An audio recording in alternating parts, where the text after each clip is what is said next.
It's snowing! It's mid-April, and New England is being New England. And my darn flowers in the backyard are getting snowed on for the second year in a row. Ah! Stream over. Goodbye.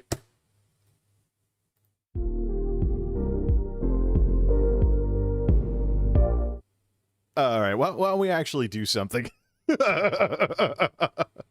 What is up, everybody? This is Jay, aka MultimediaJay, and I'm sure that'll tank my average view duration on the analytics when people... No. The people in the after-the-fact crowd are going to see it. There's so much more stream to go, and they're not going to fall for that joke, so who am I kidding? Yeah, MultimediaJay in his house here at Jay's Geek House in the middle of an April snowstorm where it's probably way too warm for any of the snow to actually stick to the roads. So, I used to be... Oh, man, I did my broadcast media class right at the end of college had a class project for the semester project that was a 30-minute mock newscast. And I was the goofy weather guy, which should surprise absolutely no one, being a nerd with a goofy sense of humor. Yeah, so I was the goofy weather guy, and so one of the things I did was I joked about an April snowstorm in my fictitious weather segment in my fictitious newscast. Whatever. So, but here we are. You know, one of the things you learn in life is that you have to be careful what you joke about. Because you got to be careful what you joke about in life, because number one, you don't know what people are going to do to turn your joke into something serious. And number two, dumb luck may turn your joke into something serious as well. So here we are with a snowstorm in April. Right. Might not be anything but wet snow. Most of the accumulation is supposed to be, if there is any, is supposed to be on grassy surfaces. But darn it, 2 years in a row, my darn flowers get snowed on. I planted some perennials in there's out in the Geek House's backyard. There's this little elevated trough type thing that goes along the edge of the fence. That's like a flower bed and stuff. So, you know, instead of the usual weeds and clover and stuff that you have to buzz and whatnot, I tried planting some perennials and some spring perennials, and they look nice and pretty. When when things warm up, they'll sprout and they'll start flowering, and you'll see some bees buzzing around. It'll add a lot of nice color to the backyard. But 2 years in a row, I mean, I did this as a project back during the stimulus unemployment last year. This is now 2 years in a row that the darn things have gotten snowed on. I just hope they don't, get snowed down to the ground, because most of the accumulation is supposed to be on grassy, wet surfaces. Might have to clear the car off, maybe, sweep some slush or something, but it's not going to stick around. We're going to be back to like 60 degrees and stuff sooner rather than later. It's just annoying. Snow in April. Almost as annoying as snow in October, but we'll save that for another day. Another discussion for another day. Hey, that's something I talk about and whatnot. Let's fire up some music, darn it. Loaded up some YTAL and Streambeats synthwave in here, and I found the problem with the levels. See. It would help if I actually... Oh, the sound source, the source is off. There we go. Now there is sound. Okay, good. So let's see, how's the audio ducking and stuff like that. Why don't we just take this to like -2.5, and let's take this down to 10%. There we go. So this should be this might be too much, but I found out there's a program called Ear Trumpet that you can use to control individual audio things, volume levels, and I was jamming out to something and I forgot to turn the audio back down. So what happened was, you may have heard the elevated music levels in the last couple of streams. That's because OBS was using audio ducking to make up for the wrong settings that I had set in Ear Trumpet. So, oh man. Right. But this should help. But it's far from like summer hula weather or something, or like Hawaii or anything. So let's get out of this song. All right, there we go. Rock from Streambeats. So, we gotta say a few words about creators and branding. Content creators and branding. You know, so many people make this big to-do about building their brand and blah, blah, blah, blah. Look, I'm cynical of personal branding for a reason. Because I've actually read about personal branding above and beyond some streamer trying to tell me all these wondrous things about what they're doing. Personal branding is really, when you read about it, it's a shoehorn thing. It's a shoehorn type thing. People are trying to take, you know, the concepts of branding and apply it to our interactions with other human beings when we already have words to describe that, like parasocial relationship and stuff like that. I just, one of the things that certain commentators whose articles I read about the job market lament is how since the 80s, corporate HR and other faceless corporate influences out there have basically dehumanized so much in business and then acted like they were discovering some long-lost secret when they discovered things like treating people nicely all over again. Cold ones at the ready. It's like the 9-to-5ers have a thing right now where we have the hardest time getting people to stick around. And so this wonderful solution was, get this, not having pay scales that basically rip you off for a year until you've been there at least a year, and then you make what you should have made when you first got hired on. No. You start at a certain amount, and it's decent, and every year you get a raise. There is no, like, 30-day raise, 90-day raise, 180-day raise, any of that stuff, which really boiled down into lowering the starting wage so that it would be less of an expense if people quit. But it said, in life, there's two kinds of ways in which people are disrespectful to each other. There's the overt ways, like if I insult you, and then there's the systemic ways, like if I have rules or policies or procedures in a corporation that is really insulting to an individual who actually respects themselves, a self-respecting individual. I mean, you talk about companies hiring or not hiring professionals, people who care about what it is they're doing, and then you have a system that is basically, if it wasn't inside of some corporate bureaucracy, it would be completely insulting. Take like an onboarding process and some of those cringy interview questions, like when in any of your relationships with your spouse, your siblings, your parents, any major relationship that you have in your life, when do you ask them something like, well, what do you think your biggest weakness is? What would you say your biggest weakness is? Tell me about a time you went nuts but still did a lot and got a lot done, or something like that. It's crazy, you know? And that's what this personal branding stuff kind of reminds me of, is this whole issue with dehumanizing stuff, and then suddenly you find a way to actually be decent to somebody, and it's this wondrous thing. No, why didn't you just be decent in the first place? Why didn't you be a civil human being in the first place? Why do you have to make a big deal out of something that you should have been doing in the first place? But oh, wait, corporate America is kind of known for this kind of stuff. My gain is a little off. Fix that up and set to cardioid. Set that back. Okay. So yeah, I'm cynical of the idea of personal branding, because a lot of the people that brag about building their brand and stuff like that, it doesn't click. It doesn't ever click with them that they're a content creator. It's one thing if you have a personal brand as someone who sells professional services, like if you're a general contractor or a carpenter or something like that, or a plumber. You want to differentiate from your competition in some way, shape, or form. It's something completely different when you're a Twitch streamer. Basically, you exist to entertain others. Your objective is to entertain, inform, or in some way appeal to others. There's an interpersonal element to streaming, and there's an interpersonal element to making videos, because you want people to enjoy your videos. So why would you, with so much interpersonal stuff like this, why would you dehumanize all of that and give your audience a reason to second guess your motives or things like that? And when you take a look at even the Wikipedia article for personal branding, you find out very quickly, personal branding is a rather young idea in the world of business.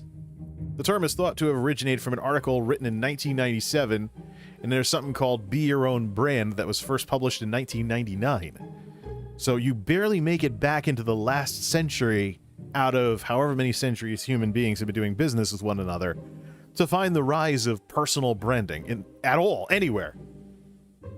So first published in 1999, the article, the writers of Be Your Own Brand wrote, "Your brand is a perception or emotion maintained by somebody other than you that describes the total experience of having a relationship with you." Well, isn't that like something that there's already a more human-sounding term like friendship or acquaintance or colleague or something?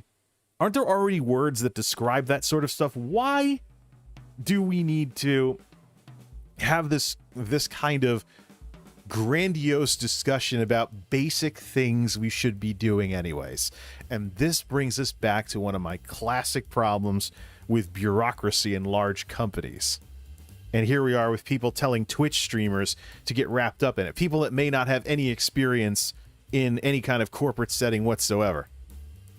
Seriously. So yeah, I'm skeptical of personal branding. It's pretty well established at this point, if you've listened to any of these that over on my YouTube channel, that I'm a skeptic when it comes to the whole idea of personal branding. I'm not out to build a brand. I'm out to make stuff that people like and enjoy.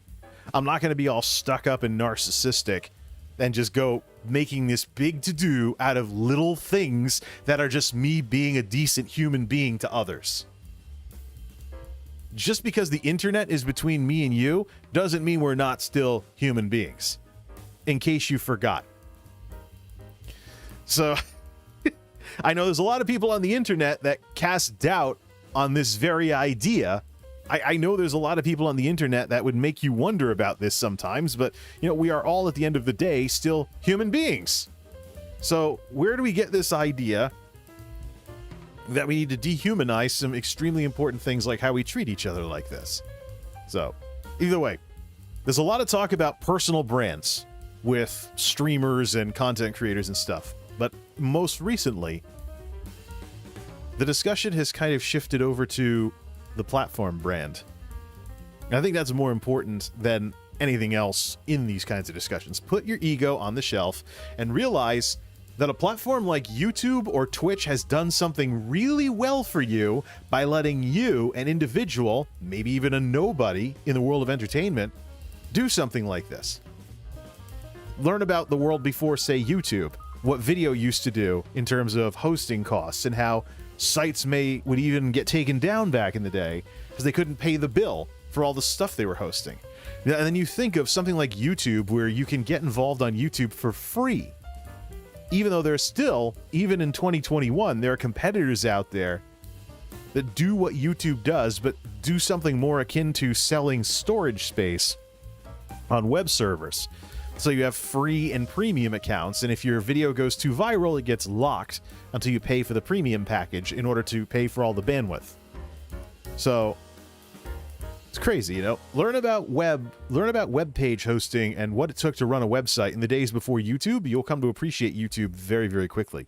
And the same thing with Twitch as well. I mean, being able to go live like this, even if you're a Twitch streamer playing video games and you're not that much different from any other Twitch streamer playing video games, just the ability for somebody with no following or anything, maybe a friend or two, to come along and, you know, watch what it is that you're playing remotely through the internet, that's really cool. And then I see, unfortunately, Lewis Ashney-Christ was talking about this earlier, this thing where she believes that, you know, platforms are going to, that creators are going to have more power over platforms. No, that's competition. That's market competition. It doesn't mean that creators don't need the platforms anymore. And it doesn't mean that creators can just do whatever. The discussions that we're having on YouTube right now regarding advertising and advertiser friendliness and stuff, that's going to eventually extend over to these other platforms when they get big enough. And that's one of the reasons why I talk about, for example, YouTube needs to revamp the partner program. So that way you have one thing that has the ad revenue and stuff in it. And if there's people that are not advertiser friendly, but have an audience that really wants to support them, YouTube will not lose those transactions to an external service like Patreon. Because that's exactly what some people do. Like, oh yeah, I get demonetized all the time. Support me on Patreon. So here's the thing. Does YouTube want to keep losing all that stuff? There's no advertising involved. There's no advertiser friendliness. There's no, will the brands pull their spend or anything of that sort. There's none of that stuff. Why wouldn't YouTube redo the partner program so that there's a section that involves advertising and the passive income you can get from it, and then there's another version of it where maybe someone isn't advertiser friendly enough, or they get what's called demonetized nowadays, but they still have an audience that wants to support them. So is YouTube going to lose out on their cut of that audience supporting the creator through things like super chats and stuff just because they don't make stuff that's good enough for the advertising system? I think this is a question that YouTube needs to answer, and I think we know what answer YouTube needs to come up with for this. Just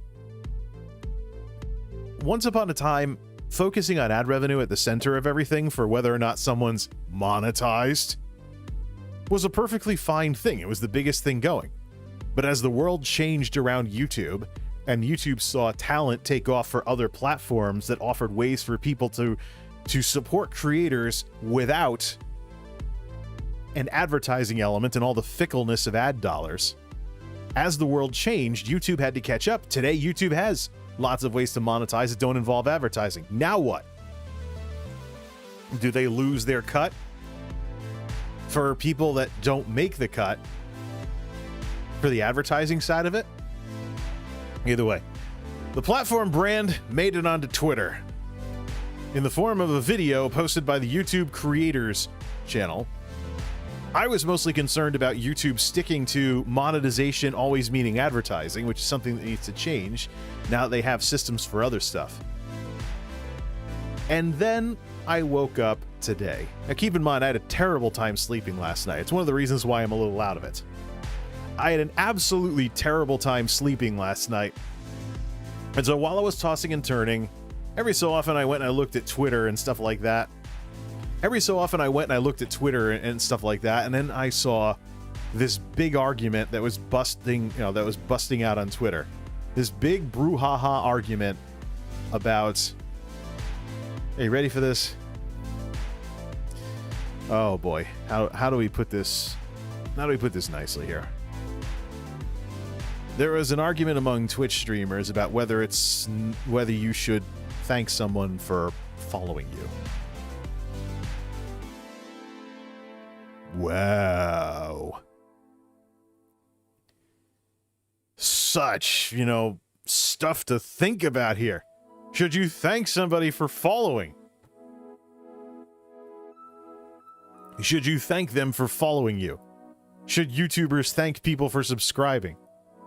Which would be our version of it. Such riveting stuff. And for the longest time, because the Twitch streamer, of course, because the Twitch streamer who did this privated their Twitter after it went viral, I was missing the context as to why there was this huge argument all of a sudden about whether or not it was okay to click follow on Twitch. And then someone Streisanded the post that started it all via a screenshot. As a Twitch viewer, I find it uncomfortable to be called out by name for following a channel when I just want to lurk. Unless I say hi in chat, I just want to lurk and not get a personalized thank you or hello. What? Excuse me? Isn't that the most rudimentary Twitch 101? Let me go to Twitch right now. Hold on a second. Let me go to Twitch right now. Try not to go live on Twitch at the same time. Any new creator updates?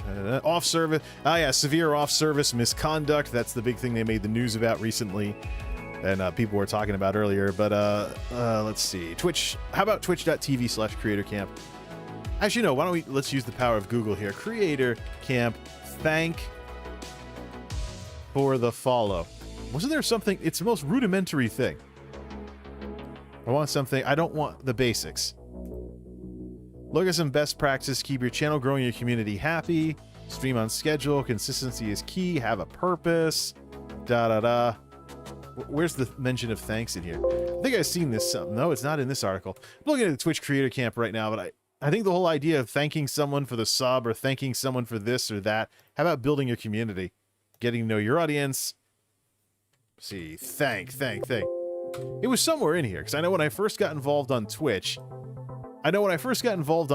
there was something in here that talked about things like thanking people for, for doing stuff or subbing or following or something along those lines. But it's just kind of a way of being polite. I've wondered about this myself with the whole follow alerts thing, whether or not you would lose people who are a little shy or nervous because they don't want to disrupt your stream by clicking follow. And remember, this is the sort of thing that only happens on a live environment if you have an alert set up. Subbing to someone on YouTube is something you do on your own time while you're watching someone's after-the-fact videos. If they have a subscriber alert on a YouTube stream, it'd be a different story altogether. But this is another one of those things that people have had to wonder about because it's a live environment. But here's somebody who is getting a whole bunch of people talking about whether or not, and it's, in some cases starting arguments about whether or not they should say thank you when someone clicks follow. Hashtag first world problems. And you know what's interesting? I hear a lot of people talk about streamer Twitter. And every single time I've run into somebody who takes that incredibly seriously, that person is always problematic. They probably will go off the deep end at the tiniest little thing, have a huge meltdown with a bazillion tweets, and block you for the tiniest little reasons. So I've never actually seen, streamer Twitter is the sort of thing, it's a misnomer in and of itself. But whenever I run into that term, I know it's probably something bad. That's what I've come to associate it with. You're not even talking about everybody who streams on Twitch. I do watch a couple of Twitch streamers who aren't like the folks who cause all the problems that I'm always bothered by. And I'm always, saying stuff like this about. What we have here is the idea of what it means to be a Twitch streamer getting dragged through the mud by a small subset of people who stream who are incredibly emotional and blow up about the tiniest little things, and there's this huge back and forth on Twitter over the tiniest little things. And at some point, you gotta wonder, hey, Twitch, are you okay with what these Twitch streamers who are proud to be part of Twitch culture and yet so emotionally easy to send up in a tizzy or whatever? Twitch, are you content with people like this representing what it means to be a Twitch streamer? Are you, Twitch, content to have these people in at least a little bit of a way defining what your brand means to online media and the world at large? Because I know YouTube's been talking about this. We mentioned the video earlier. The Creator Responsibility Initiative, and this is where I'm going to test out something new on this stream. So let's cut the music because we're actually going to change sound sources here. So what I'm going to do here is we're going to stop the music, and go into React mode, which already has everything loaded up, and I have Winamp right in my face. Not going to matter because we're actually going to turn it off because we're going to change the sound source. Get rid of the music. We're going to change the sound source to something that's more noise gated because this Creator Responsibility Initiative video over on the YouTube Creators channel has background music that I don't recognize. So for copyright reasons and some other stuff, we're going to noise gate everything so things are going to sound a little different. If you want to hear the music, make sure to head on over to, let's turn off Yeti Nano Audio and swap in Yeti Nano Audio noise gated, which is on right now.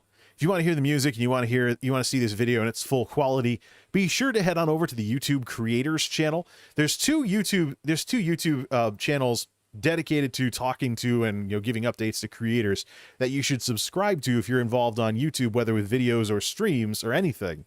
And that is Creator Insider, not an official channel, but a couple of folks who work for YouTube have a channel where they talk about stuff. We're going to go to one of those videos later.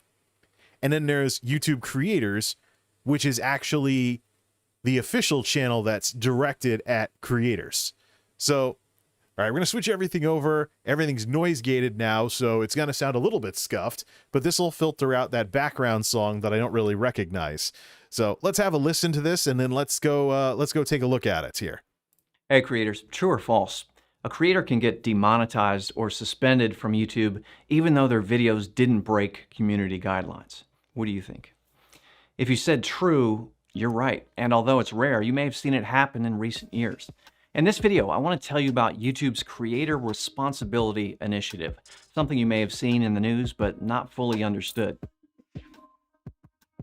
First, for some background, as a YouTube creator, you're sometimes seen as a representative of the platform and a member of this giant influential community.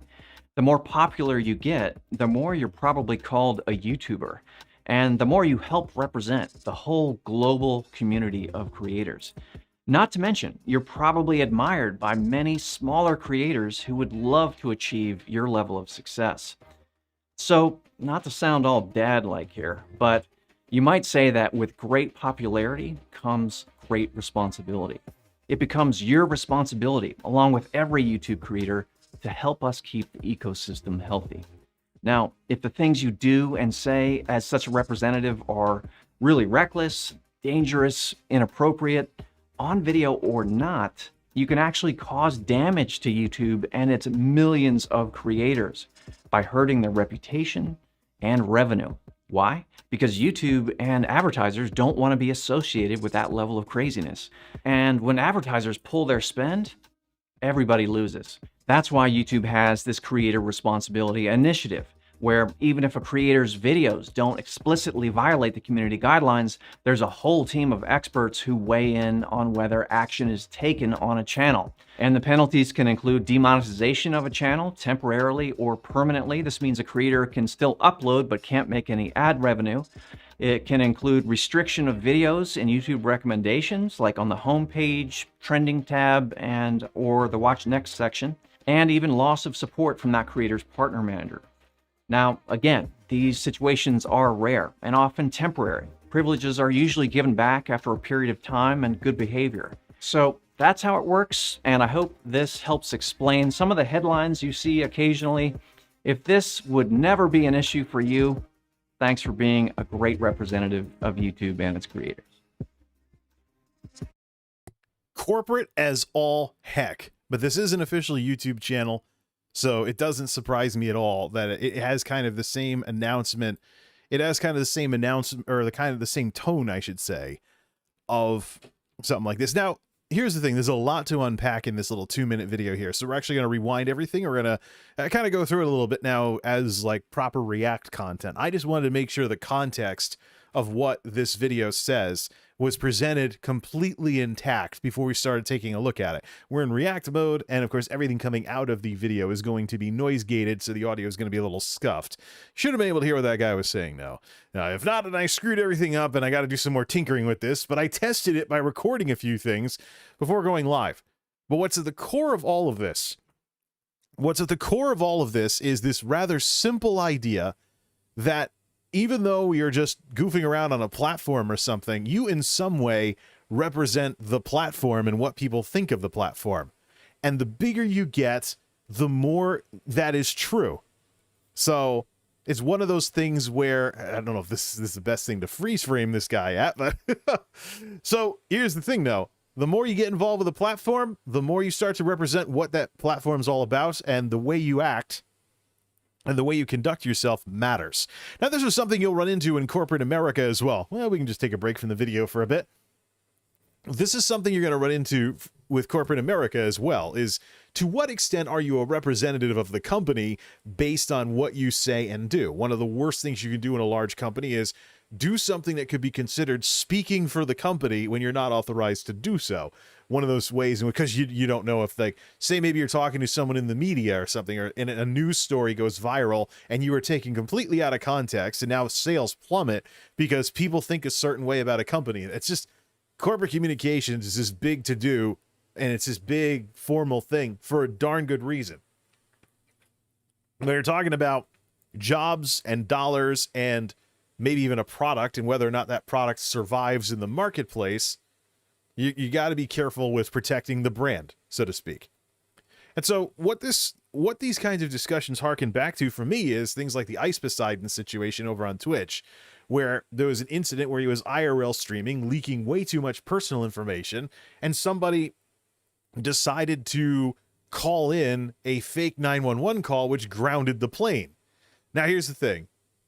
Somebody, maybe it was from legal, who knows, but there's somebody somewhere at Twitch that thought, this made national news, and this is representing what Twitch streaming is as a hobby and Twitch as a platform.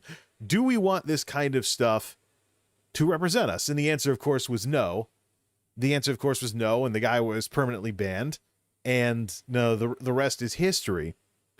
But this could happen anywhere. And this is just YouTube coming out and saying that they would do something like this. And it makes perfect sense, too. I mean, if there's somebody who's involved on YouTube to the point where people view them as a YouTuber, they need to take it seriously in terms of how they represent the platform that they associate with. Especially, for example, if you're doing videos with a silver play button in the background or a YouTube pillow or something along those lines, just the way you represent the platform matters. And that's really the message that this guy's trying to drive home here. There's something similar, though, in corporate America, where in corporate America, you have situations where even if somebody isn't explicitly speaking for the company, there are certain things they can post on social media that'll be interpreted in a similar manner and have similar issues to if they spoke for the company themselves. And this is what we had with, for example, the ArenaNet scandals a few years ago with developers on Twitter that were getting too snotty with what they were tweeting and bragging about how they worked for ArenaNet. Not a good combination. Let's get back to React mode. Let's take a look at this thing point by point. It's only 2 minutes, but hey, let's respond now. Now that we've shown the context, let's respond. Hey creators, true or false? A creator can get demonetized or suspended from YouTube even though their videos didn't break community guidelines. Now, I've already seen that before, so I knew the answer was true. I've seen some high-profile examples of things getting in the news, so I knew that answer was true. What do you think? If you said true, you're right. And although it's rare, you may have seen it happen in recent years. And yeah, I've seen it happen multiple times. Something very important to remember, too, is that there's a phase that some content creators go through. And if you know about this, maybe you can think about how you conduct yourself. And you can think about it this way. There's a phase, I remember going through it, and there's other people that I've seen on YouTube who went through this, and now there's Twitch streamers going through it as well. There's a phase where you think that it's just a hobby, you're just doing something silly on the internet, and the way you conduct yourself on camera doesn't reflect on you or the platform, and both are false. I often mention, because I remember it, because it was the most outlandish example of this that I ever saw. There was a guy at one point, many years ago, he's probably a full-blown adult by now, but he did this video when he was a teenager.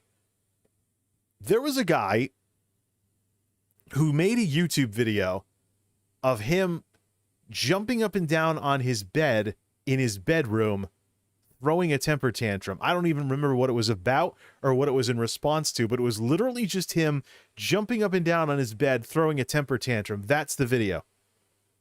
So he does it when he's like 14, 15 in school, and maybe his friends at school laugh at it. What happens if that's still on YouTube when he's trying to get a job, or someone has saved it somewhere and is Streisanding it around the internet when he's 17, 18, 19, 20 trying to get a job, and he's basically the kid that threw a fit in their bedroom. You know, he's known as that because it went viral or whatever. That's the thing. There's this phase where you think you can do literally anything in a YouTube video or anything in a stream, and there's no consequences. And I'll tell you what, that is false. Even more so when you're a large creator and what you do can so easily reflect on the platform.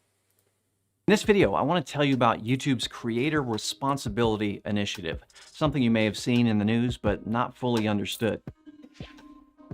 Cue logo. First, for some background, as a YouTube creator, you're sometimes seen as a representative of the platform. And this goes with any size too. I mean, there's people that think about YouTube in terms of, even me knowing that I just do this recreationally and just for fun because I'm an AV geek and I like tinkering with stuff like this and fiddling around with it, just in the same way I like tinkering with computers.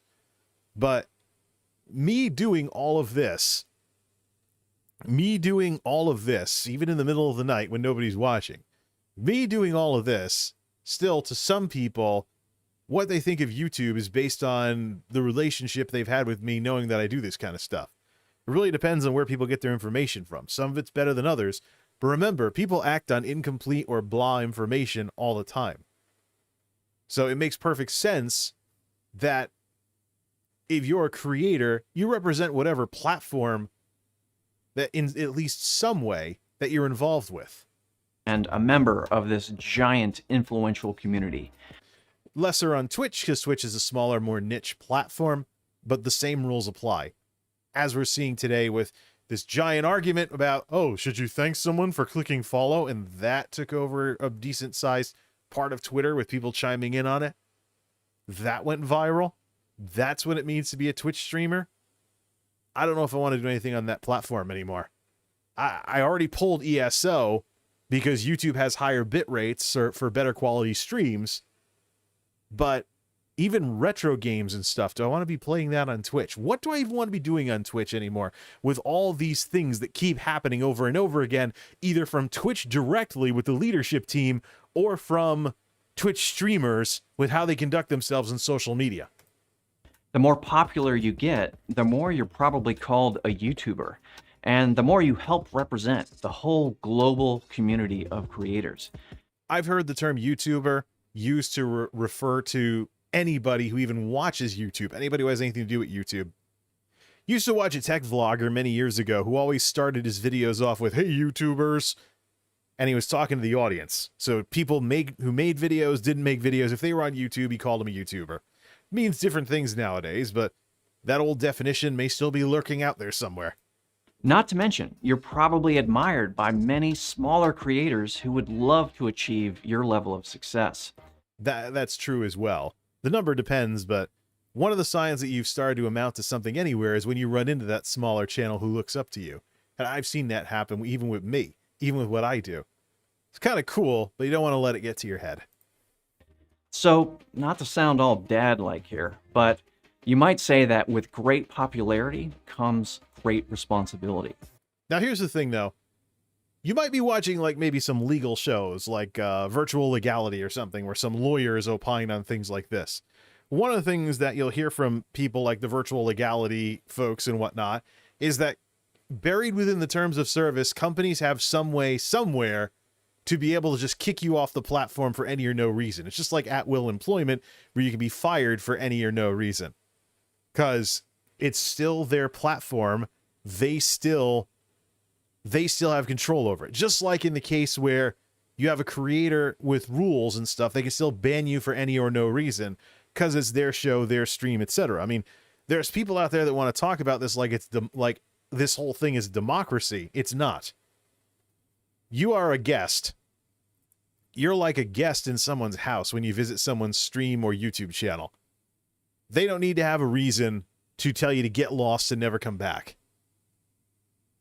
Something to think about. But it's the way things are. I don't know where people get this idea that YouTube is any kind of democracy or could be any kind of democracy. This is a Google product, technically. It's a large company running this platform.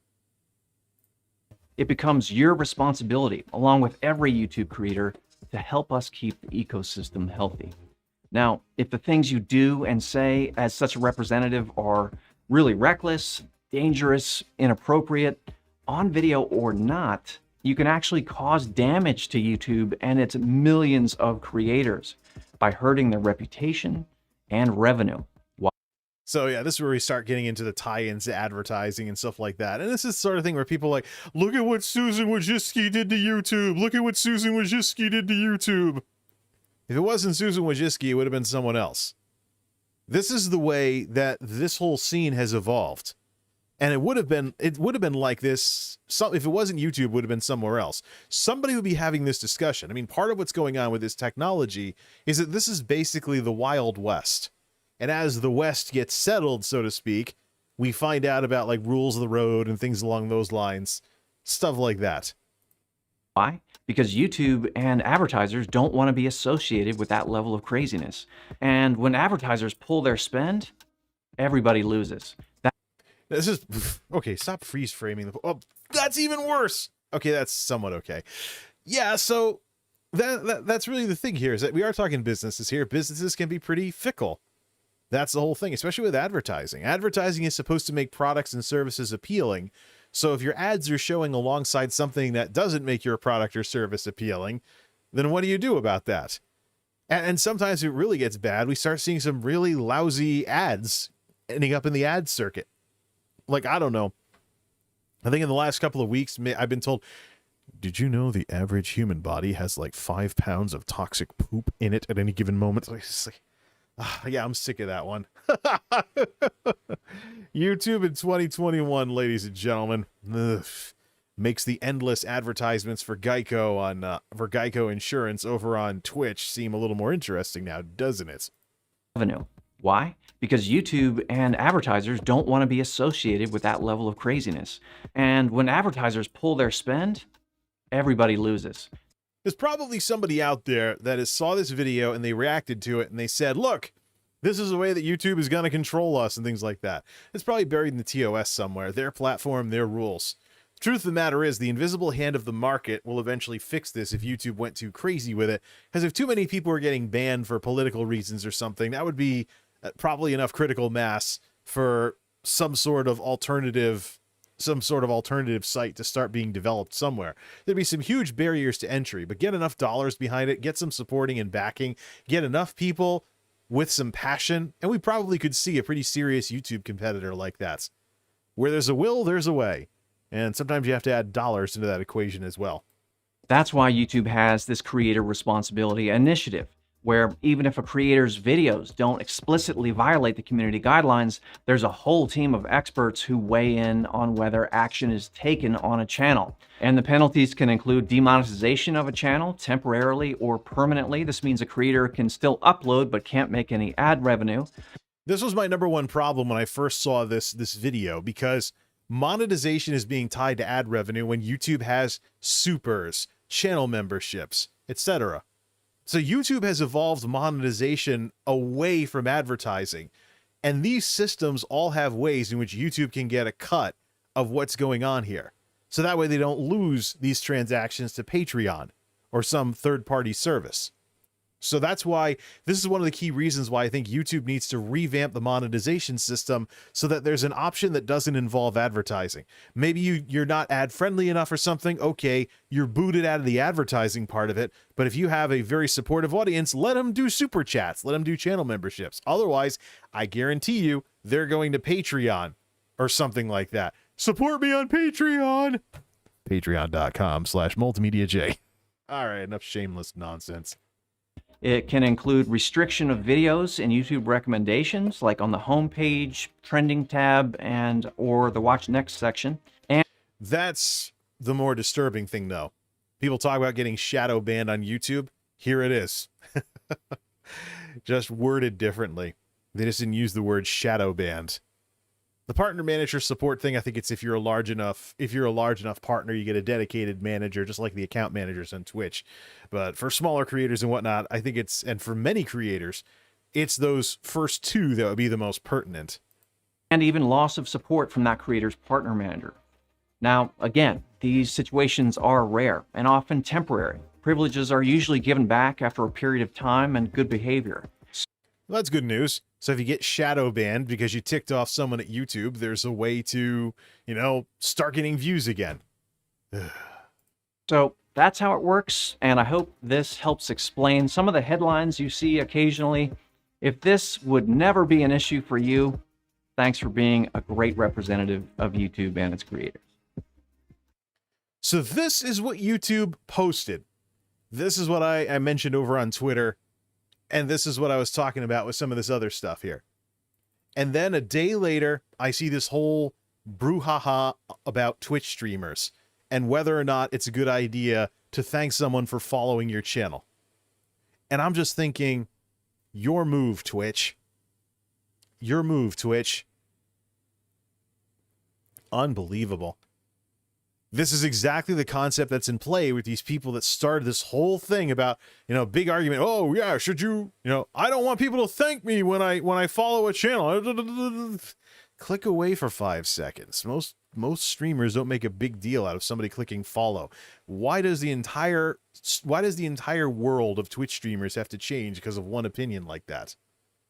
So it's just interesting because, yeah, Twitch did make the headlines for the discussion about severe off-platform harassment and stuff, or off-platform conduct and stuff like that. And now here's something similar to YouTube. But here's the thing, considering what happened with that whole argument earlier, when is Twitch going to start talking about how Twitch streamers represent Twitch with the way they conduct themselves?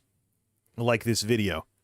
This video takes aim at people on YouTube and the way they represent the platform with the way they behave. Now, what about all those people that make Twitch look bad because of the way they conduct themselves, sometimes on different platforms? I talk about content creator baggage, and I talk about how the whole streamer Twitter thing is usually a small subset of Twitch streamers who are, make Twitch look bad on Twitter. But here's the detail that I've been waiting until now to talk about. The person who started all of this, who's privated their Twitter since then, even though the original tweet that started this is getting Streisanded. I don't like to judge people, if I can, by what they type. I like to see if there's a difference between the stuff they're posting and how they act when they're not hiding behind a keyboard. So I actually went to the person who started this stuff. I went to their channel over on Twitch, and I actually loaded up a VOD of their latest stream. Started airing around, seeing what they were like when playing games, seeing what they were like in the just chatting intro when they were going live and saying hi to everybody. And this person, she was a very different person on stream than she was on Twitter. Again. What is the deal with these two-faced Twitch streamers that are one way in front of the camera and another way on Twitter? Why does it have to be this way? And how many of these people do they really think that there's no consequences for being like this? I'll tell you right now, there are creators I don't support and I don't want to watch simply because of their tweets. Especially when I don't reconcile the monster they are on Twitter with the at least somewhat decent human being they are in their streams. Sometimes this happens with YouTubers as well. But again, Twitch streamers. Why is it so consistently Twitch streamers that have these problems? Why is it so consistently Twitch streamers that are out there trying to get people to think differently about YouTube because they decided they want to use YouTube as a means to an end? Why is it that it is so constantly Twitch streamers that are making Twitter look bad like this because of all this drama, which I'm trying to sleep and I'm not sleeping very well. Can't sleep very well. And oh, look, Twitter's going nuts about this first world problems thing. It's ridiculous. And it's even more ridiculous when you see somebody who has this problem, then you go to their channel and you see they are nothing like what they are on Twitter when the cameras are rolling. How do you reconcile that? It's a pretty serious thing. Very, very serious. But what isn't serious, what isn't so serious and might actually be something I enjoy is this video that popped up when I was getting ready. Is this video that popped up from Creator Insider when I was getting ready to go live. I think, to round out the discussion with something not so depressing and concerning, let's take a look at this new video. I'm going in blind here. I've never seen this one before. Let's look at this new video and react to it. This is a blind run, ladies and gentlemen, from Creator Insider. This is Rachel behind the algorithms, how search and discovery works on YouTube. Rachel is the numbers geek who's talking about algorithms and analytics and stuff. So needless to say, she often gets me thinking about stuff with a lot of the videos that she does through Creator Insider. Here's a new one. Let's see what's going on here. Hey Insiders, it's Rachel here, and I'm a product manager on YouTube's recommendation system. It still sounds like she's underwater. So let's rewind. Sounds like she's underwater, so let's go back to regular sound for this in case we get double noise blockers, because I don't want the noise gates. I know she doesn't, I don't think she uses music. I don't want the noise gates to ruin this. So let's see here. I don't want the noise gates to ruin this video. So at least for the people watching or checking the replay afterwards. So let's start this over from scratch. Looks like, of course, there's a lot of YouTube folks who work from home with all the stuff that's been going on. But hey, we live in a work from home era, and there's people actually asking, should corporate America even bring people back to the office when this is all over? Hey Insiders, it's Rachel here, and I'm a product manager on YouTube's recommendation system. I spent the last few years working on YouTube analytics, and my job was really to help creators understand their video performance. Today, I wanted to share a presentation that I normally give at conferences that helps explain how the recommendation system works and what factors influence how many impressions your videos receive. So she's going to do some kind of presentation. Let me just mention something. No, these Creator Insider folks have varying levels of equipment, and this is obviously a work from home setup, but the sound sounds like it's underwater because too much noise filtering. I mean, if the house is quiet, why do you need noise suppression turned on except for maybe traffic outside or something? This is one of the things you use the VU meters, and you set them, stop making, talk first and then stop, see where the meters level off at, and then set the noise suppression to that. And also, of course, you have, webcam and stuff along those lines, and autofocus bugging camera.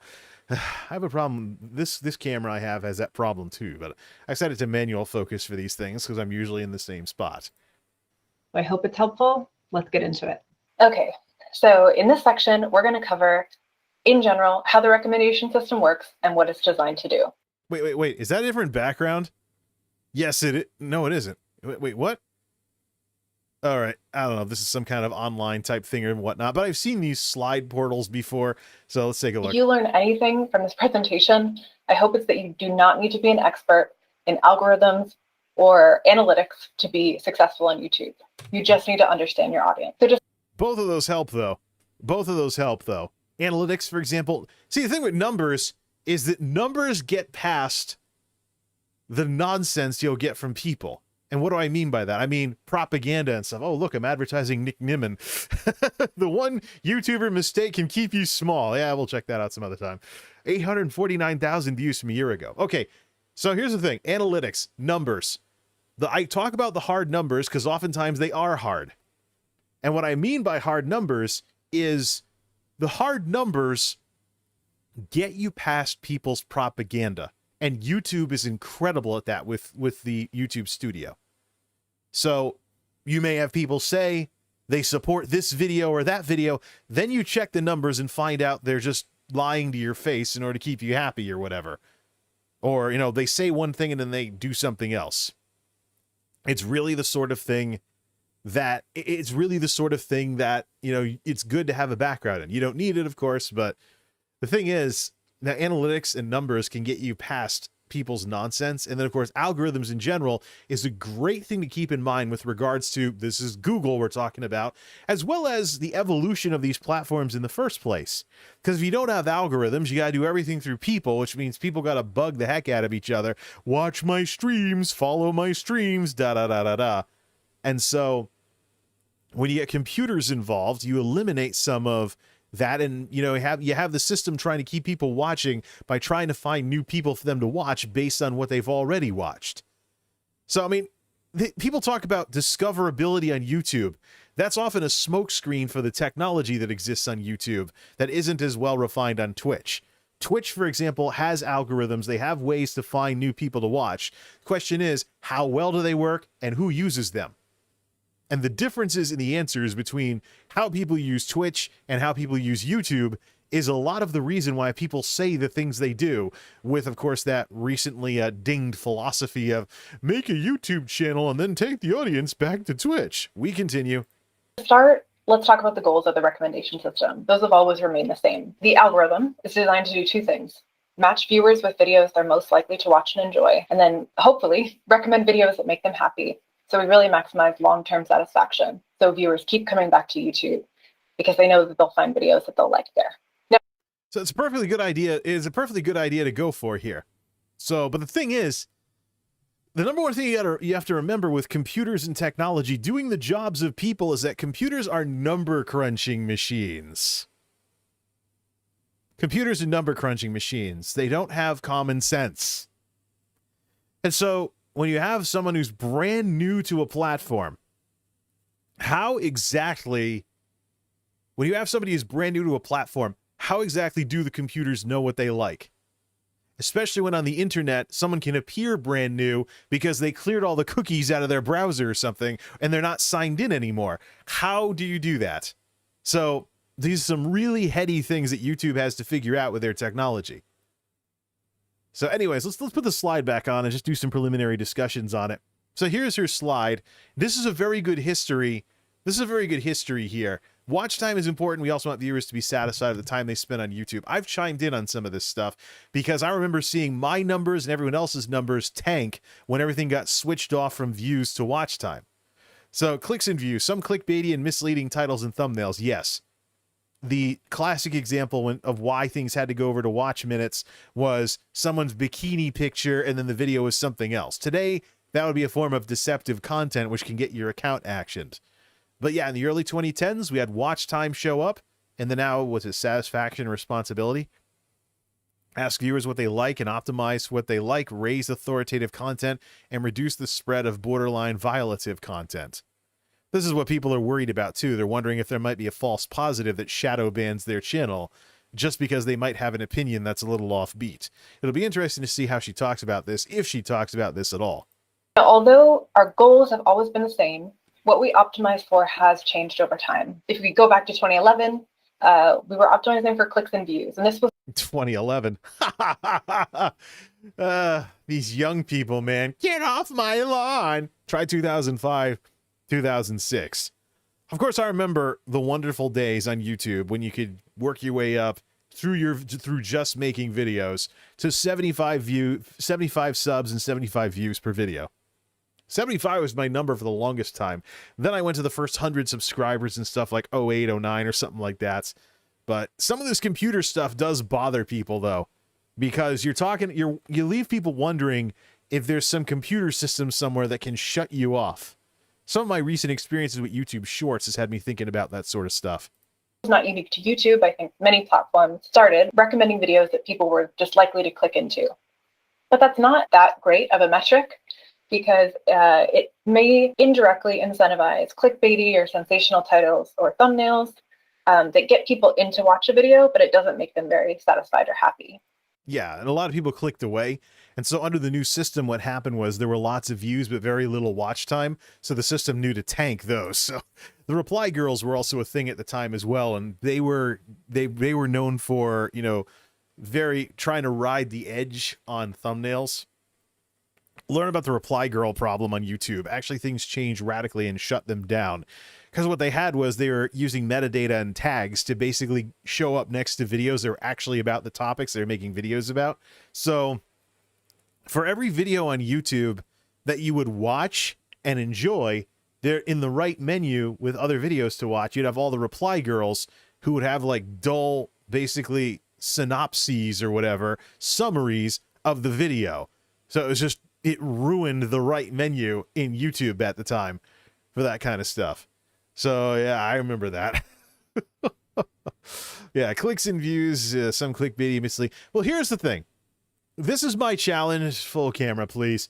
Here's the thing, YouTube and Team YouTube and Creator Insider and YouTube creators and all you folks involved with this stuff. You went away from clicks and views due to stuff that today gets your account action for spam, scams, and deceptive content. That's the number one thing that I see people lose channels for and then complain to YouTube about on Twitter. We live in a day and age where someone can hop on Twitter and search for deceptive content without even mentioning YouTube, and they'll see all of those Team YouTube responses where people lost channels because of spam, scams, and deceptive content.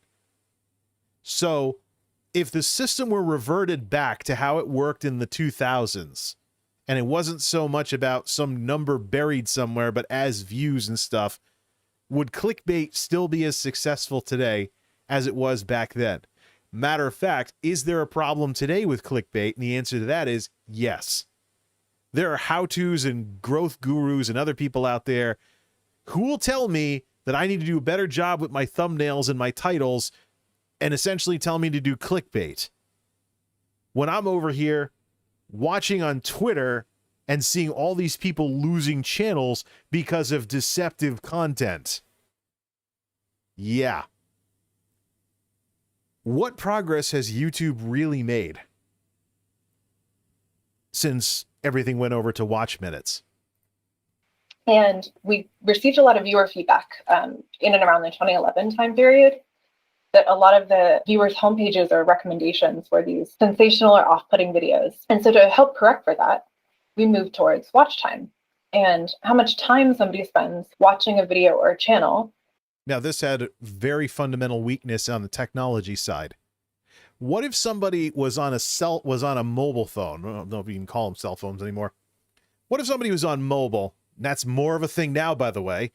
Mobile is a huge amount of YouTube's traffic, often the majority of YouTube's traffic, because of the prevalence of mobile devices and the ease of use and ease of access of mobile these days versus having to sit down at a computer or a smart TV or something like that.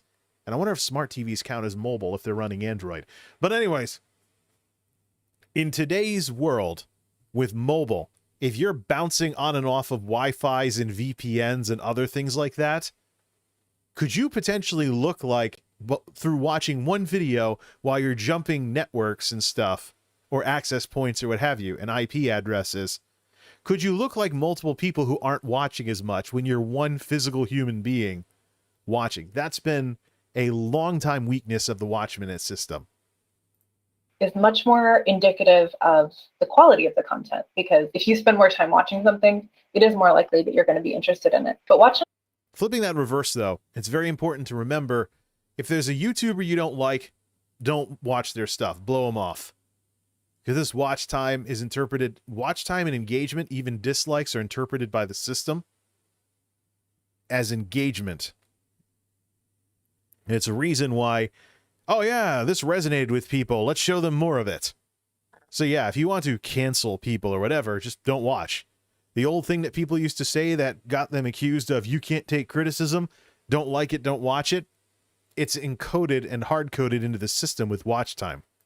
Time's not a perfect metric either.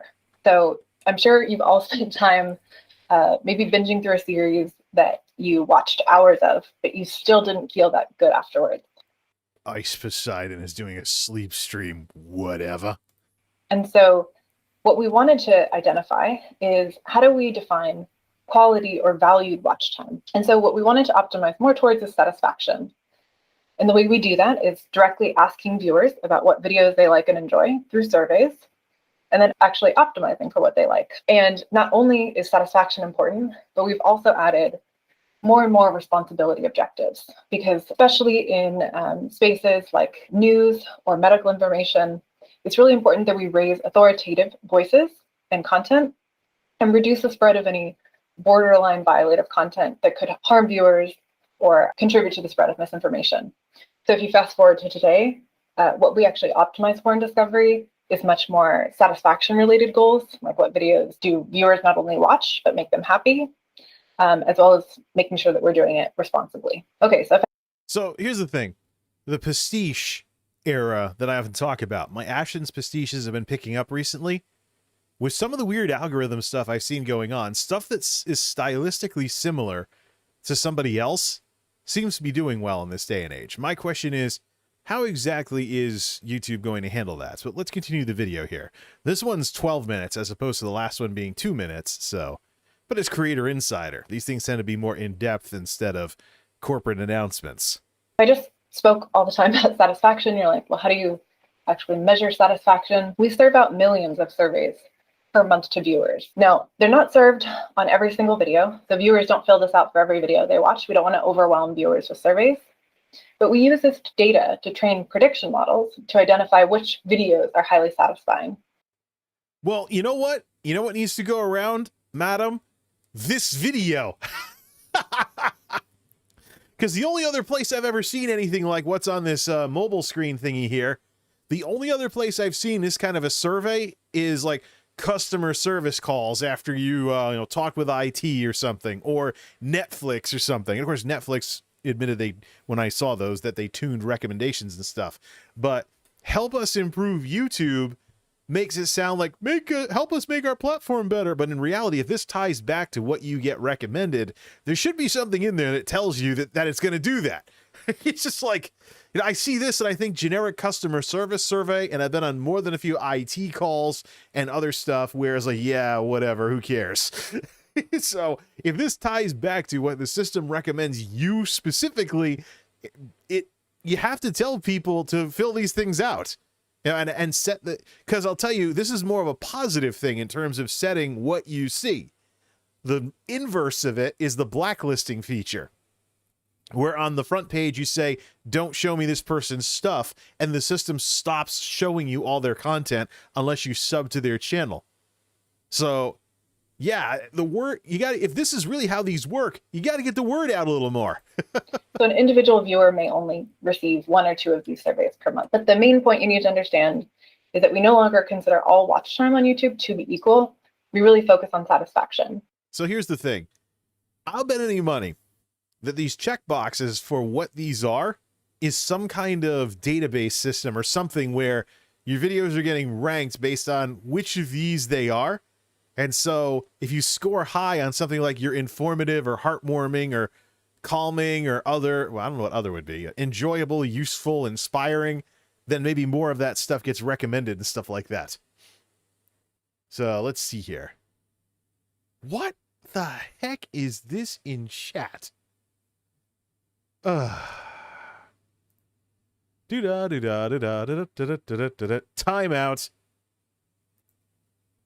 Remove that message. I don't need to be doing any kind of surveys about movies. We continue. Surveys are one of the most important pieces of data that we use to train this. Hey, robots, just because I say the word survey and I'm talking about YouTube surveys doesn't mean I want to take a survey about an upcoming movie. Talking about computers and stuff. Some of these things need to program their it's like on Twitter. If you say Amazon Prime bad or something like that, suddenly you get a customer service representative because there's a crawler system that's looking for some word combination. Be like, we're so sorry your Amazon Prime delivery didn't work out all that well. Is there anything we can do to make it better? Computers. I know I'm a big fan of them and stuff, but sometimes it just gets weird like this. We don't yet share this data with creators today because we often don't have enough significant data on an individual video for you to really make significant conclusions around it. So sometimes there might be something in Creator Studio. I'm just kind of making this prediction now that there'll be some kind of analytics screen that says that you see bar graphs of how calming, informative, or life-changing your video is. And you'd be like, oh, here's what people thought specifically in these general terms. The thing is, though, like any survey on the internet, this could be rigged. Someone could just click everything like whatever, and you don't really know what they mean. And that all adds up and throws the system off. The ongoing challenges of getting computers to think like people or in any way do stuff that maybe people might do, like filter through data and come up with recommendations. Sometimes an individual video might only receive 5 responses. Now that information is valuable to us because we can still train our prediction models and be like, okay, identify stuff that's satisfying in general. But for an individual creator, sometimes that's not enough data to act on. We are looking at adding more satisfaction data and externalizing it to creators. So it is something we're working on. But surveys aren't the only piece of data that we look at for satisfaction. So in addition to that, we also use signals from viewers like not interested feedback. Why am I the only one? Why am I the only one calling this a blacklist? So not interested. That gets rid of the video from your recommendations. An individual video. Don't recommend channel. That's the blacklist button. And it is so buried on Google. If somebody does this to you as a creator, they will not be seeing your stuff unless they're subbed. Completely shuts off the algorithm from recommending your stuff until they sub. Very powerful feature, and compared to Twitch, it is a lot harder to undo. You have to look up a how-to to go digging through your Google account to undo these things. It is a huge process. Guarantee you, once someone has hit the minus button on you, you are done. Sharing, I can imagine, in this day and age of Facebook and everybody sharing everything, what's the most popular, stuff like that. TikTok as well. And dislikes. Here's the thing, though. I'm curious, and I was talking about this during the whole brouhaha over dislikes earlier. So, if dislikes are going to be left on YouTube as opposed to like TikTok, which just has a heart button for likes, it's one of the likes only platforms. Could there be an algorithmic tie-in to dislikes where if you go disliking someone's videos too many times, it activates something similar to don't recommend channel? And you can know for certain that somebody who's disliking everything you do is going out of their way to do it and overriding the algorithm because they that much want to just hate everything that you do. Very, very curious. So when videos are recommended to viewers on the homepage or suggested, do they click not interested? We also use signals like likes and dislikes and shares to determine whether a video is satisfying. Wait. Rewind. Recommended to viewers on the homepage or suggested that we look at for satisfaction. Start it So over. in addition to that, we also use signals from viewers like not interested feedback. So when videos are recommended to viewers on the homepage or suggested, do they click not interested? We also use signals like likes and dislikes and shares to determine whether a video is satisfying. Throughout this presentation, I'm going to use the word recommended or recommendations a lot. Back it up. So I was wondering if there was an algorithmic tie-in. If too many people say, don't show me the channel, does that hurt you in the algorithm? So yeah, I mean, we live in a day and age where, yeah, if you don't like it, don't watch it. And if you don't want to see it again, make sure you tell the system. Gets me wondering if there's an algorithmic tie-in to these two responses. If there's a video that keeps getting this, does that tank the video? And if there's channels that keep getting this, does that tank the channel? And then if somebody decides to program a bunch of sock puppet bot accounts to sub to somebody and then get this and then hit don't recommended in order to try and tank them in the algorithm on purpose, is there a counter to that that filters that out? This is one of many reasons why I say when it comes to platforms like YouTube, with all the technology and stuff that's going on with YouTube, do not blame yourself for everything that happens or doesn't happen. You know, I've recently, I mean, the next video, if I hit next, is something by Nick Nimmin. I was watching the replay of one of Nick Nimmin's shows yesterday when I couldn't sleep amidst all of this Twitter drama that's going on right now. And I like that Nick actually says that something cannot work on YouTube and you don't get any views. That is a breath of fresh air versus these Twitch tubers out there that somehow turn it into it always being your fault if your videos don't do well or your stream doesn't get any viewers or if you're not growing your stream or something along those lines. And then they turn around and say things like analysis paralysis, don't be too obsessed with analysis, da, da, da, da, da. Okay? And how about you be open to the idea that technology can be the middleman that screws up whether or not you get any views? It's one of the reasons why I watch stuff like this. Satisfying. Throughout this presentation, I'm going to use the word recommended or recommendations a lot, and I wanted to clarify what I mean when I say that. So recommendations, when I say that, I'm referring to the homepage and suggested, or the videos that are algorithmically offered up to viewers that they may want to watch on the page when they open youtube.com or the mobile app, which is home, or the recommendations that are shown alongside the video the viewer is currently watching. So that's what suggested is. So suggested on desktop is like the panel on the side, or the videos beneath the one you're watching on mobile. Now, creators often refer to the algorithm. We actually have different systems depending on where viewers are watching videos on YouTube. I've been saying algorithms, plural, for a while. Yep, YouTube's algorithms. YouTube has plenty of technology and systems. I really didn't think it was one unified system. Nice. Like the homepage offers up a broad array of videos when you visit youtube.com, and it uses similar signals as suggested, but they are designed to do slightly different things. So the algorithm is a bit of a misnomer because we actually have multiple systems that are designed to do different things, depending on if the viewer is on home, suggested, or search. But when I say recommendations, I'm talking about home and suggested. It's kind of cool, though, that she mentioned that there's more than one algorithm. I've figured that was going on for a while. Hey, here's something to think about here. Let's actually just go down a little bit here and get the title on the screen.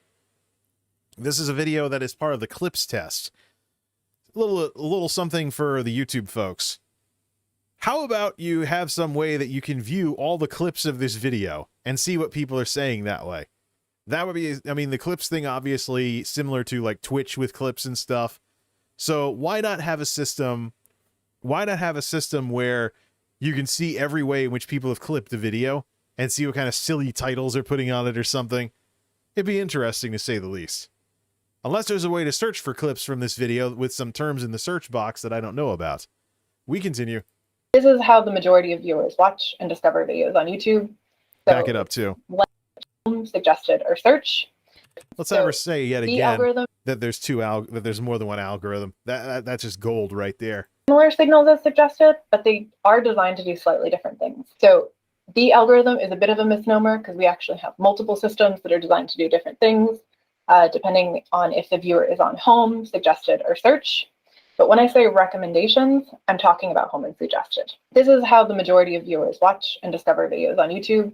So it's likely that these are the top traffic sources for your channel, but that's of course not always the case. A lot of creators ask, how do I optimize my content so I get more views from home or suggested? And the difficult answer is you can't. You can't optimize for a traffic source. You can only optimize for people or viewers. But I will describe how they work and some general things you can do to optimize to build an audience.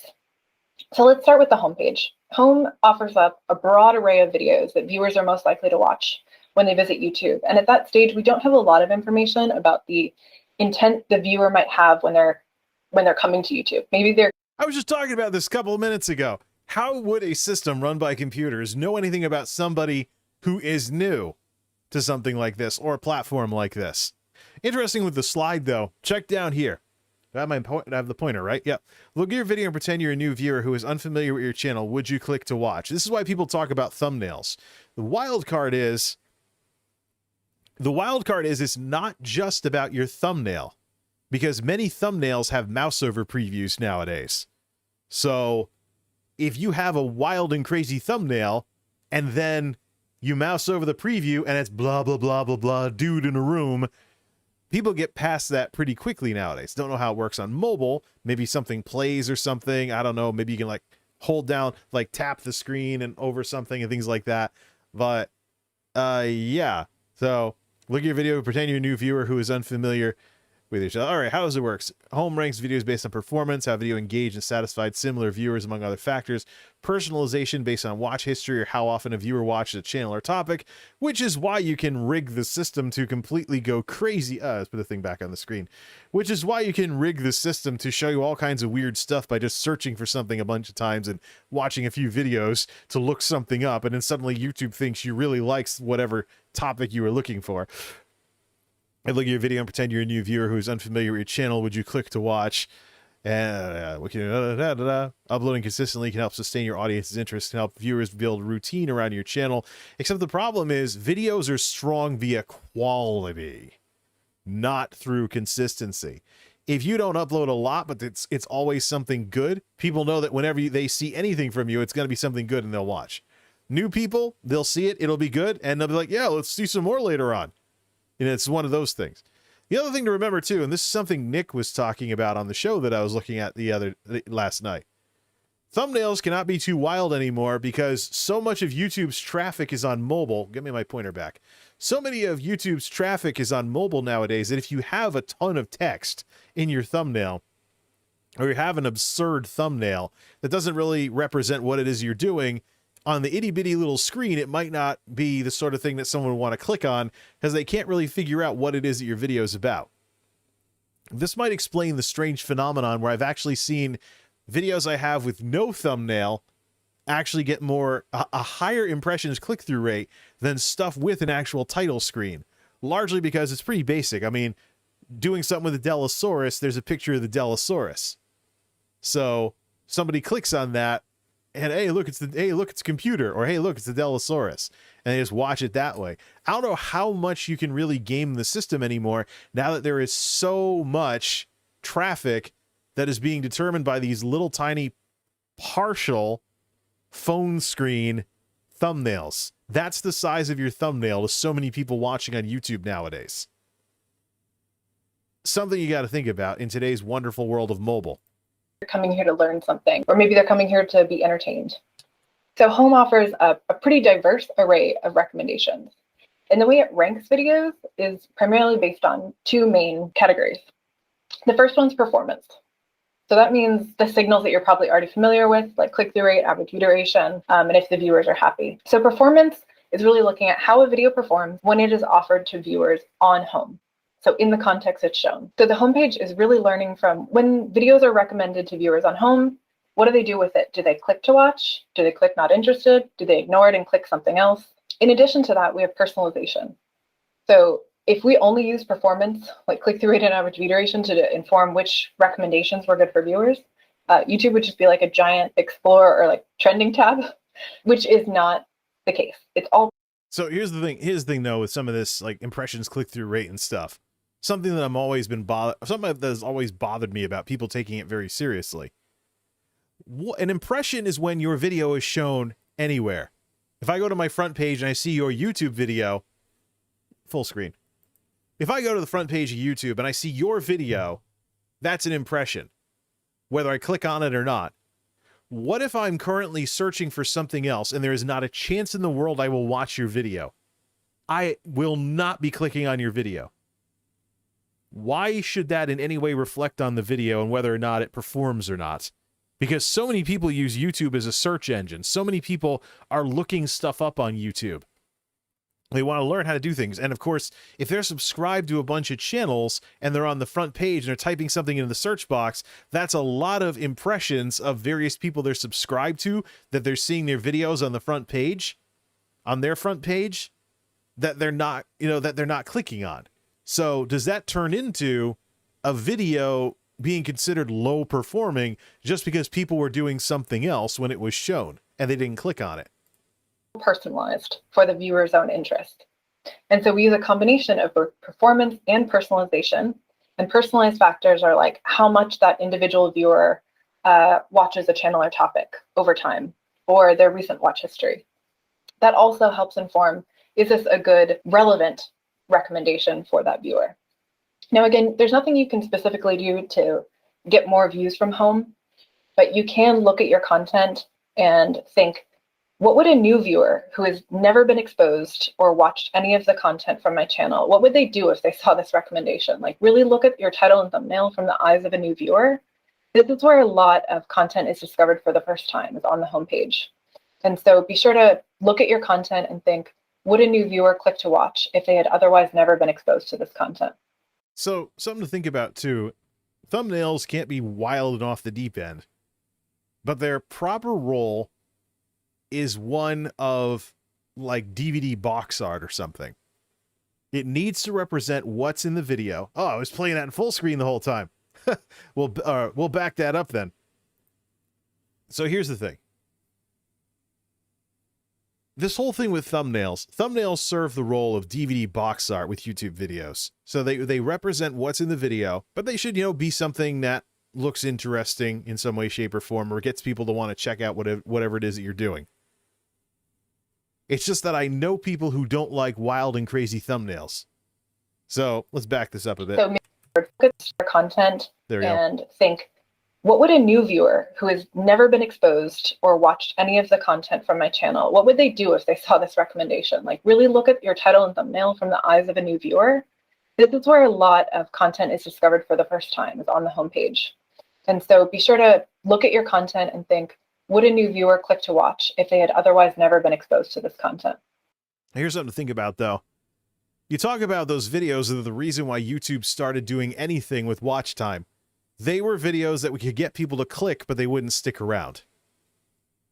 If your thumbnail is way better than what it is you actually do on the video, specifically to get people to click, how are you not creating the exact same problem where people click over and it's underwhelming and then that's that with that?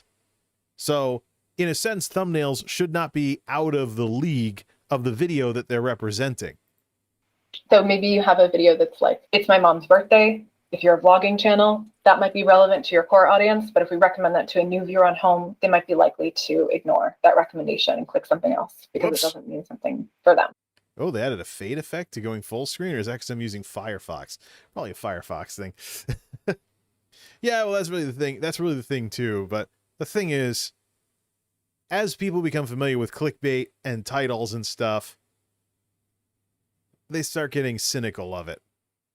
So you might as well not go too wild with that. It'll work for a while, but there's people that are sick of it. And when they're sick and tired of getting their, just creators not being able to make stuff that they want to watch and that's actually enjoyable without some kind of elevator pitch to get you to click the thumbnail. That's when they come to people like me and are like, thank goodness, no more stupid titles. I see a video that's about this and I know it's about that. It's not some stupid thing that's trying to manipulate me. It's part of respect for your audience. Okay, moving on to suggested. Now, suggested is designed to offer up the best videos that a viewer is most likely to watch next after the one they're currently watching. So suggested to rank videos uses a lot of signals such as videos that are often watched together.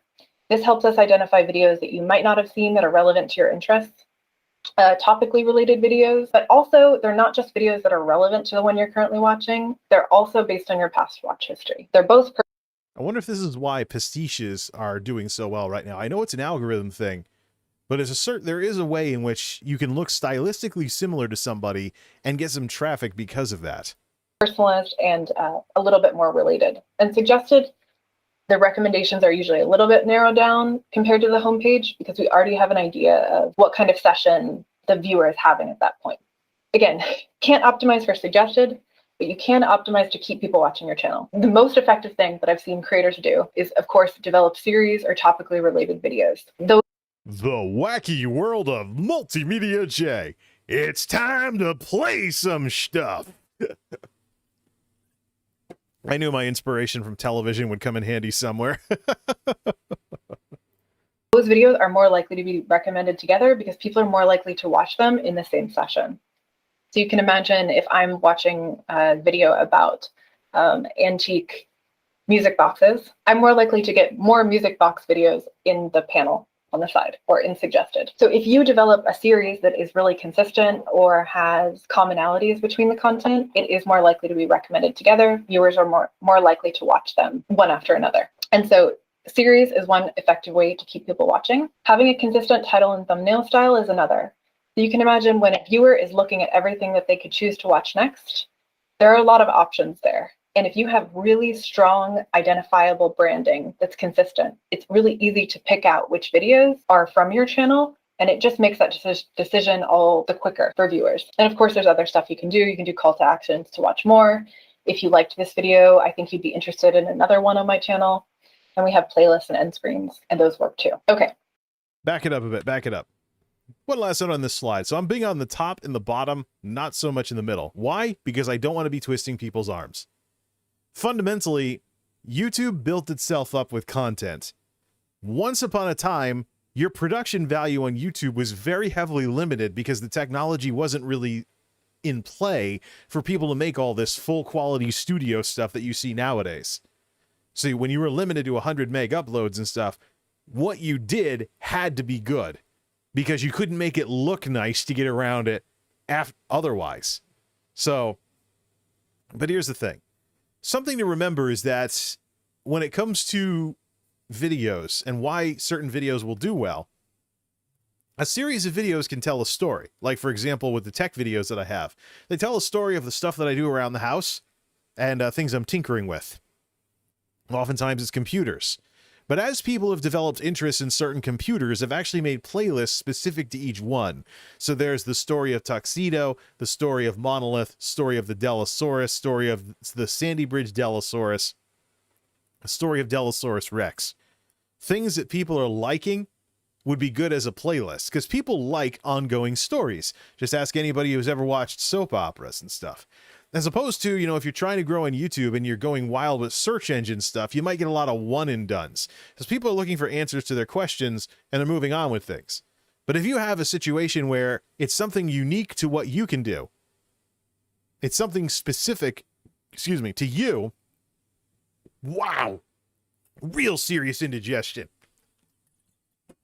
It's one of the reasons I have these things.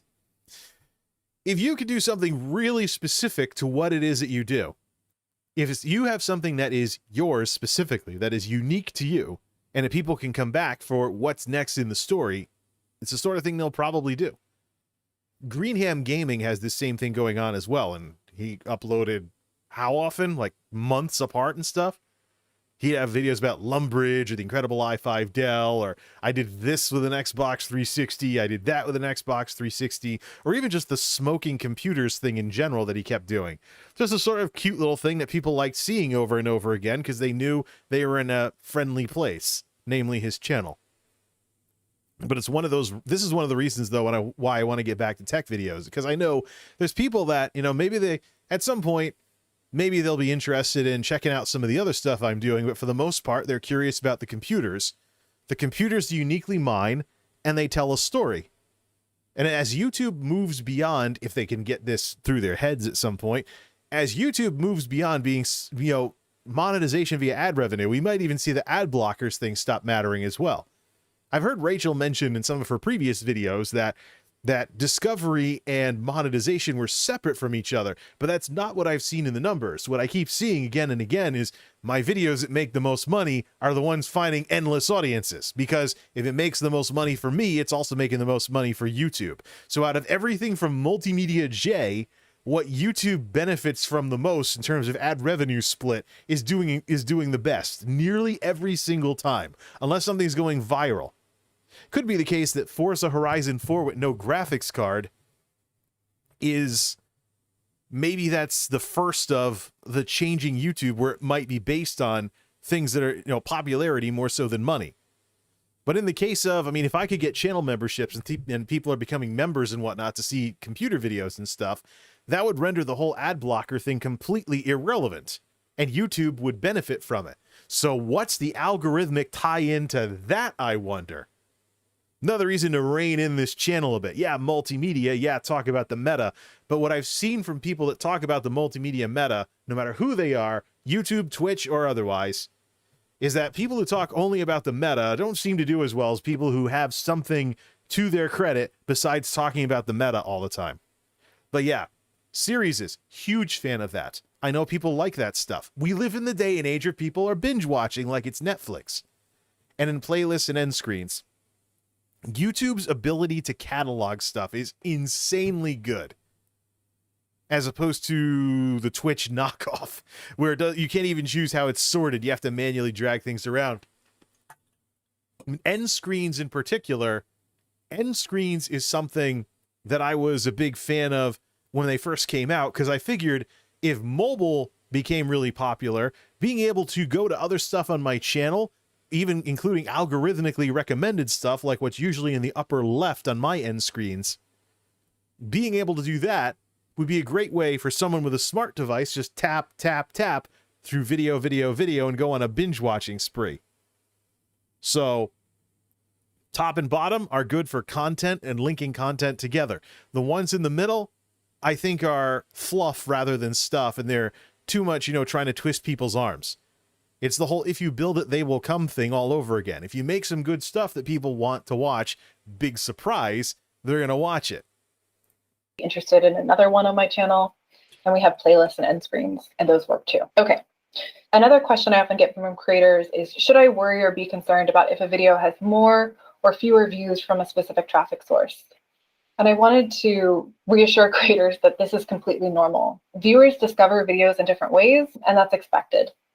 So for example, learning or how-to videos, they often get more views from search, because that's how viewers try and find learning videos. Like, we don't know to recommend a video to them when they visit YouTube, because we don't have any signals at that point that they are there on YouTube to learn how to build a workbench. So how-to content often gets more views from search. Music, on the other hand, often gets more views from playlists or mixes, because that's how people listen to music on YouTube, is often through autoplay or playlists. News content often gets more views from the homepage, because we have a breaking news shelf there, and that's how a lot of viewers who are interested in news discover content.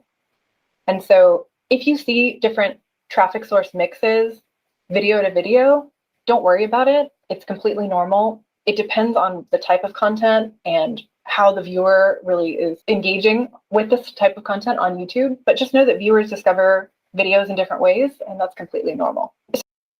Wow, she really shut Jay up, didn't she? Well, this is rather interesting, because I mean, this is something I think about as well, with some of these people talk about content, you know, funnels and stuff. Like, oh yeah, get people to answer people's questions and maybe they'll sub to you. Yeah, maybe they will. But there's a lot of people that are just searching for answers to questions that aren't looking to build some kind of big YouTube library of people to watch. Don't forget, people use YouTube as a search engine. So I'm not so sure that really going after search traffic and things like that is really anything, as opposed to just making good stuff that people like and people find it and they like it. Well, how do they find it?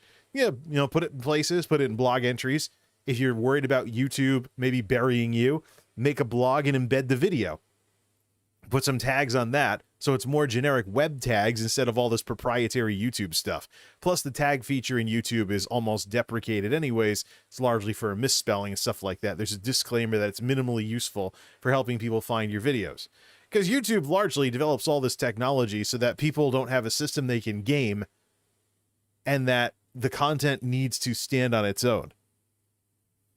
Just one of those things. Otherwise, you have people tag spamming all over the place, which we've seen in this kind of environment before. Content on YouTube, but just know that viewers discover videos in different ways, and that's completely normal. So if you learned anything from this section, I hope it's that you understand that YouTube's recommendation system is designed to find videos for viewers and not viewers for videos. And what I mean by that is sometimes creators have a perception that the recommendation system pushes out or promotes videos to viewers. And in reality, the system is designed to work the opposite way, where a viewer visits youtube.com and then our recommendation system pulls in and then ranks the best candidate for that viewer, depending on the page that they're on. Let's go back to before the end screen was on here, even if we freeze frame her a little. YouTube's recommendation system finds videos for viewers rather than viewers for videos. This, ladies and gentlemen, is the swan song of the Twitch tuber philosophy. There you go. A moment of silence, ladies and gentlemen, yet again, for the Twitch tuber philosophy. The Twitch tuber philosophy that you can make YouTube videos to grow on Twitch. YouTube's recommendation system finds videos for viewers rather than viewers for videos. So, people have to express an interest in what it is that you're watching or what it is you're doing or making a video about or something similar before you'll get views. It's not some random thing. Your video might not get passed around. How do people get to know you? That's probably a more important question than how to grow on Twitch.